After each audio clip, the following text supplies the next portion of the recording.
continuar analizando los sistemas económicos, me pareció oportuno tomar una definición que realiza el autor Vergara.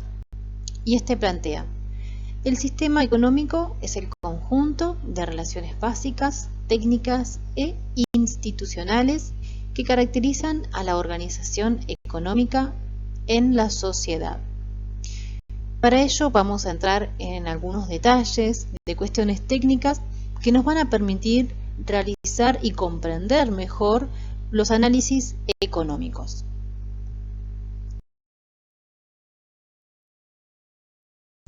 Para comprender mejor qué son los sistemas económicos, los invito a continuación a ver un pequeño video de Educatina en donde explicaremos con mayor detalle la definición de los sistemas económicos.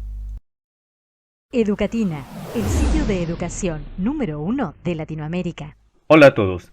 En este video hablaremos sobre qué es un sistema económico.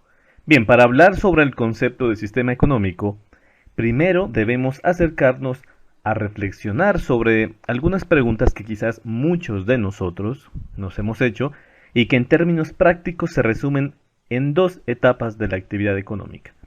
Uno es la producción y otro, la distribución. Bien, pensando en la producción, citemos algunas preguntas muy cotidianas.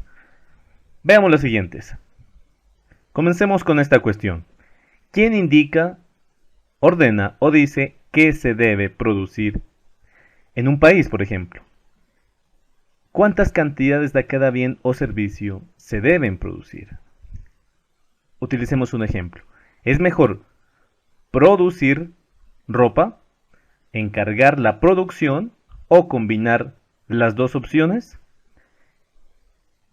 ¿Quiénes o quién son los propietarios de las empresas? ¿Será el Estado, el sector privado o son mixtas, es decir, propiedad del Estado y del sector privado? ¿Cuál sector es más importante para nuestro país? ¿El sector primario, el secundario, el terciario o tal vez el cuaternario? ¿Y qué tal otra pregunta como ¿deben trabajar humanos o máquinas? ¿O qué tal una combinación de ambas fuerzas? Estas cuestiones nos han surgido en respecto de la producción. Ahora planteemos unas preguntas con respecto de la distribución. Veamos las siguientes. Bueno, analicemos estas 6 preguntas que tenemos planteadas. Comencemos con esta. Dice, ¿el Estado debe pagar por los bienes y los servicios que la gente consume, por ejemplo? ¿O son las personas las encargadas de comprar los alimentos para sus familias? ¿Cómo llegan los bienes y los servicios a lugares apartados?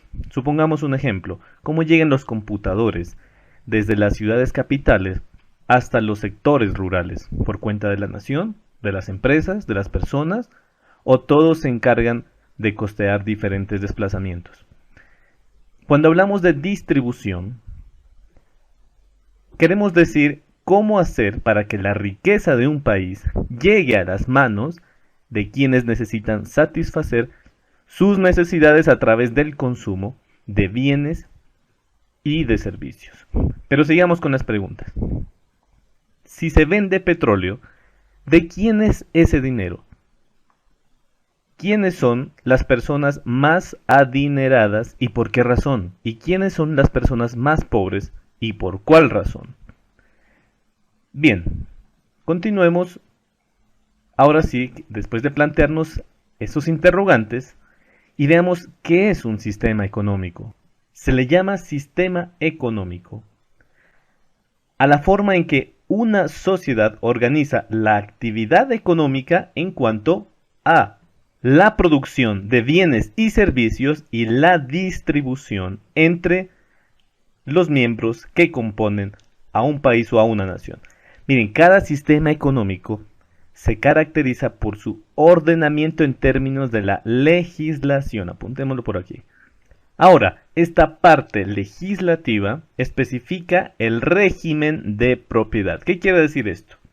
Es decir, ¿quiénes son los dueños de los factores de producción? En este caso, tendríamos que decir tierra, trabajo, capital y las habilidades empresariales serían dominadas más por el Estado o por el sector privado, aunque existe una tercera condición que sería de carácter mixto. Entonces, es el Estado el que elabora e impone este ordenamiento legislativo que hemos dicho y se convierte en actor para ciertos ámbitos y en un regulador u observador de otras actividades. Entonces, cuando decimos mixto es que es propiedad del Estado y que es del sector privado. Bien, entonces, el sistema económico sirve, por lo tanto, para determinar qué agentes y en qué condiciones pueden adoptar decisiones económicas. Bien, finalmente, ¿cómo fueron apareciendo los principales sistemas económicos? Miremos cuáles son los más esenciales. Primero, la comunidad primitiva. Hablamos del periodo del Neolítico. Enseguida, el esclavismo, es decir, el trabajo del esclavo para el amo. Posteriormente, tenemos el feudalismo, el trabajo del siervo hacia su amo o su señor a cambio de la protección. Luego tuvimos el mercantilismo. En el mercantilismo recordemos que existía el trabajo de los comerciantes y de los agricultores y este se basaba en el proteccionismo, es decir, que se cerraban muchas fronteras para que se pudiera producir al interior de una nación. Luego tuvimos el capitalismo. El capitalismo es el trabajo regido por la ley de oferta y demanda. Aquí existe un libre mercado, existe la propiedad privada y se da una gran producción. Casi paralelo tenemos el socialismo, que es una crítica al sistema capitalista, ¿no? Donde existe la eliminación de la propiedad privada y donde se supone que llega al poder el proletariado o el trabajador. Últimamente tenemos la economía mixta, es decir, donde existe la intervención de los recursos privados y los recursos públicos. Realicemos un paréntesis antes de continuar con nuestro abordaje de los sistemas económicos. Analicemos qué es el ceteris paribus. El ceteris paribus significa que todo lo demás va a permanecer constante o sin cambios. ¿Y para qué lo aplicamos? ¿Cuándo lo aplicamos? Bueno, lo vamos a aplicar a continuación, pero tenemos que saber cómo lo debemos aplicar. Si, por ejemplo, nosotros tenemos que analizar la demanda agregada, que lo veremos más adelante, esta está compuesta de varios componentes. Entonces nosotros lo que vamos a hacer es analizar solamente uno de ellos y el resto permanecerá constante, sin cambios, dado que en economía será muy difícil analizar el movimiento de varias variables al mismo tiempo. Entonces, para conocer mejor sus efectos, moveremos una sola y el resto va a permanecer constante.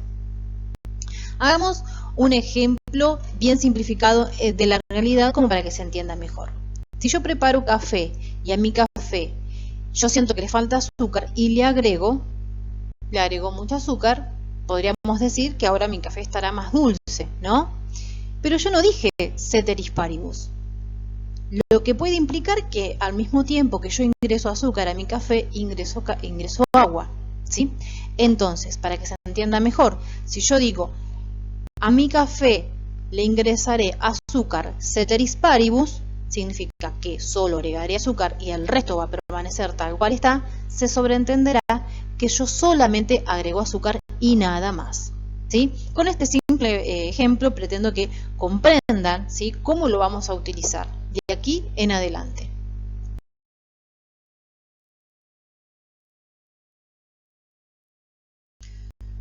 Cuando analicemos los sistemas económicos y cómo se relacionan ellos dentro de la sociedad, nosotros siempre tenemos que responder estas tres preguntas. ¿Qué producir? ¿Para quién producir? ¿Y con quién producir? Estas son las preguntas claves que se responden dentro de un sistema económico. Para abordar su respectiva respuesta, debemos de mencionar qué rol cumplirán cada uno de los agentes económicos, ¿sí? Ello es muy importante, porque nosotros tenemos que situarnos dentro de un ejemplo concreto, ¿sí? Y cuando les digo concreto es ceteris paribus. Vamos a aplicar, por ejemplo, un ejemplo del sector primario de la industria minera y analizar qué va a producir ella, ¿no? Entonces decimos, analizaremos ceteris paribus la actividad productiva minera. Y allí tenemos que relacionar con todos los agentes económicos y qué producirá cada uno de ellos y cómo se relacionarán entre sí.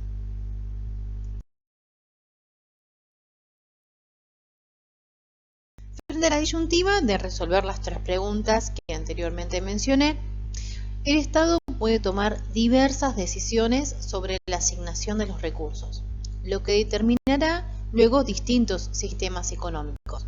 A continuación vamos a abordar los tres sistemas, ¿sí? Por un lado tenemos el sistema de mercado libre, en el cual los agentes económicos privados toman las decisiones sobre la asignación de sus recursos. Este tema luego lo abordaremos con mayor detalle cuando veamos a Adam Smith. Por el otro lado tenemos al sistema centralizado, en el cual los métodos de producción son estatales, así como también las decisiones. Dentro del sistema mixto tenemos al Estado, que va a colaborar con la iniciativa privada. Las empresas privadas existen y lideran la producción y la acumulación de capital. Pero el Estado no se limita a proporcionar seguridad, salud y educación, sino que pasa a regular el ciclo económico y participan en algunos segmentos de la producción de bienes, de la producción de servicios. Asimismo, el Estado se hace cargo también de los aspectos de la seguridad social. Por un lado, el sistema jubilatorio, seguros de desempleo, etc. Este modelo a lo largo del tiempo se fue perfeccionando y se lo denominó como estado de bienestar.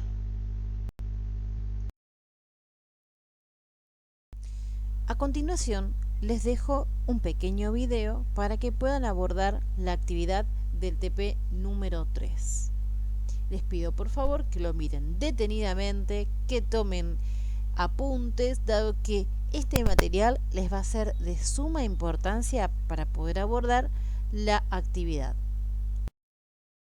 Hola a todos, hoy explicaré en qué consiste el mercado de bienes y servicios. Antes que nada debemos saber qué es un mercado. La palabra mercado viene del latín mercatus y del verbo mercari, comprar, de merx, mercancía, y luego relacionado con Mercurio, dios del comercio. Un mercado es toda institución social en la que los bienes y servicios, así como los factores productivos, capital, trabajo y recursos naturales, se intercambian libremente. Con la existencia del dinero, el intercambio es indirecto. Un bien se cambia por dinero y posteriormente, por otros bienes. Antes de la aparición del dinero, los intercambios se realizaban mediante el sistema de trueque directo de una mercancía por otra. Este método limitaba enormemente la posibilidad de realizar transacciones porque se requería una coincidencia de necesidades al mismo tiempo. Además del problema de que muchos productos no se pueden dividir, surgió la necesidad de establecer una mercancía intermediaria que fuera generalmente aceptada de forma que el cambio de mercancía se pudiera realizar de forma directa. Las primeras formas de dinero que se dieron en la historia fueron muy diversas, desde granos de cacao, vino o la sal, donde proviene el término salario, porque antes se pagaba con sal. Luego de un tiempo se comenzaron a emplear metales preciosos para el intercambio y con posterioridad se crearon las monedas cuyo valor nominal garantizado por el sello del gobernante dependía del peso del metal, es decir, del valor que salía a fabricarla. El origen del dinero papel se data en la actividad de los orfebres durante la Edad Media. Estos artesanos disponían de cajas de seguridad en los que guardaban sus existencias. El orfebre simplemente extendía un recibo prometiendo devolver al depositante sus pertenencias a su requerimiento. Con el tiempo estos recibos fueron emitiéndose al portador y las compras y ventas fueron saldándose con la entrega de un papel que certificaba la deuda privada reconocida por un orfebre, prometiendo entregar al portador una cantidad determinada de oro cuando lo solicitara. Como pasa ahora con los cheques del banco, este dinero o papel era plenamente convertible en oro. Posteriormente los orfebres comenzaron a reconocer deudas emitiendo dinero papel teóricamente convertible en oro, por un valor superior al oro que realmente poseían. Con este proceder los orfebres estaban creando dinero. Ahora voy a mostrarle, con la colaboración de mis colegas gallegos, algunos aspectos clave sobre el mercado. Ahí va el vídeo.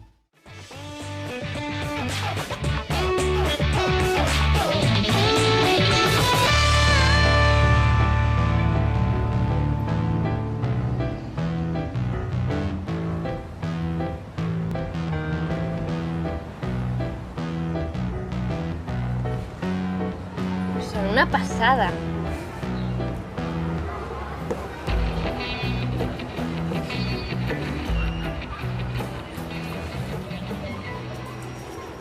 Habrá alguna rebaja para los amigos, ¿no? Sí, hombre. Si lo rebajo no gano casi nada. Va, Irene, enróllate. Por la mitad de precio me llevo 3. Eso, o 4 o 5. Tú no sabes lo que cuesta hacer una pulsera así. Date una vuelta por ahí, a ver si ves algo la mitad de fashion. La mitad de fashion no sé, pero a mitad de precio seguro. ¿Dónde lo has visto? Las está vendiendo puñados. No hay derecho.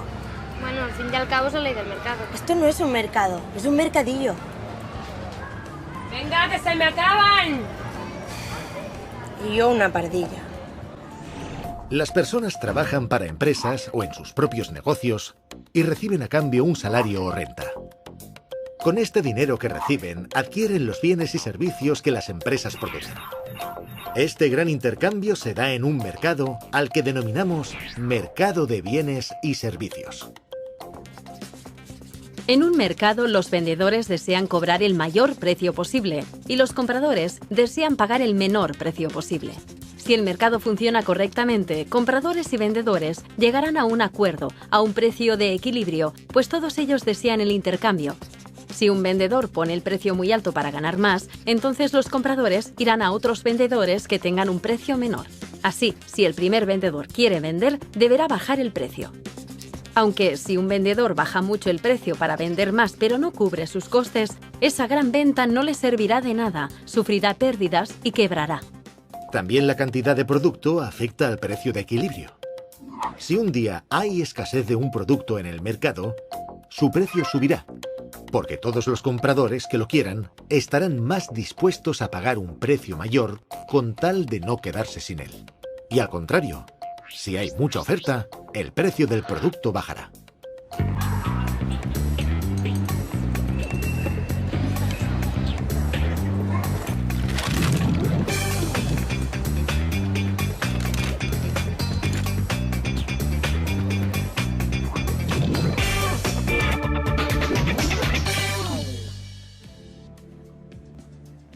No me digas que las has vendido todas. Sí, tía. No ha quedado ni una pulsera, ni una amiga. ¡Qué potra! ¿Y qué tal las cuentas? Te habrás forrado, ¿no? ¿Qué va? Una ruina. He bajado demasiado los precios. Pues no sabes lo peor. La vendedora de ayer ha triplicado hoy el precio de sus pulseras. Yo la mato. Creo que dejarla que viva te saldrá más a cuenta. ¿Por qué no llegas a un acuerdo con ella? Sí, ¿y qué más? Bueno, déjame pensarlo. Lo ideal para que los precios del mercado estén equilibrados es que haya muchos vendedores y muchos compradores, y que ninguno de ellos tenga más fuerza que los demás para imponer lo que a él más le conviene. Cuando esto ocurre, decimos que son mercados de competencia perfecta. Y el precio se decide con el juego de equilibrios de la oferta y la demanda. Pero ahora imaginemos que solo tenemos una vendedora de pulseras. Al no haber alternativa para ir a comprar a otro vendedor, el precio será mayor que si existieran más vendedores, y los compradores se verán perjudicados. Este sería un caso de monopolio. Si los vendedores fueran más de uno pero pocos, diríamos que estamos ante un oligopolio. En un oligopolio, si los vendedores se ponen de acuerdo para subir los precios todos a la vez, los compradores se verán perjudicados.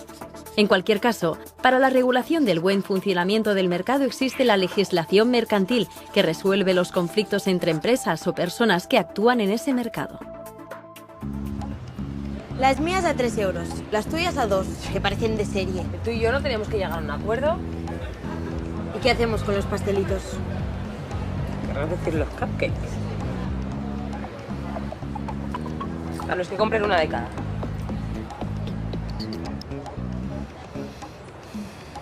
¿Dónde hay que firmar? Firma aquí abajo. Aunque no solemos ser conscientes de ello, es con nuestras decisiones diarias de compra o de venta y la del resto de compradores y vendedores que este equilibrio se va creando día a día. Muy bien, ahora que ya entendieron lo que es un mercado cuando existe competencia perfecta, monopolio y oligopolio, este buen hombre pasará a explicar en gráfico cómo actúan la oferta y demanda. En este vídeo vamos a estudiar cuáles son los principales factores que afectan a la cantidad que los consumidores desean adquirir de los distintos bienes, así como los que determinan la cantidad que los productores desean ofrecer. Veremos cómo se alcanza el equilibrio en los mercados y analizaremos varias posibles intervenciones que puede llevar a cabo el Estado en el mecanismo de mercado, si se considera que los resultados que arroja el mismo no son los más deseables. Estas intervenciones afectarán de manera desigual al bienestar de los distintos agentes económicos, por lo que será necesario que comprendamos su funcionamiento. Un mercado, tal y como lo entendemos en economía, no es un lugar físico donde acuden los consumidores a adquirir todo tipo de productos, pescado, verdura, carne, etc.